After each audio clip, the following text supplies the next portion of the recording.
Sa tuwing sasapit ang January 5, 2023 ay lagi ko maalaala ang paggunita sa huling public viewing ni Pope Benedict XVI.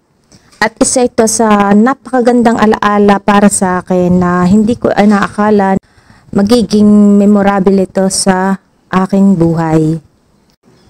Maraming salamat Pope Benedict sa blessings na iniwan mo sa akin sa huling araw mo dito sa lupa at sa ABS-CBN. Sa napakagandang experience at opportunity. Isinigawa na ang funeral rites para kay Pope Emeritus Benedict XVI.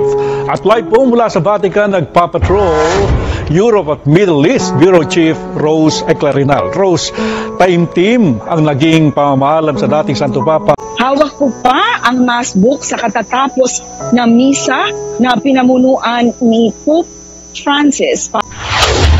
Sa huling gabi ng public viewing at burol ni Pope Emeritus Benedict XVI, mahigit 30,000 ang dumagsa para sa huling paa.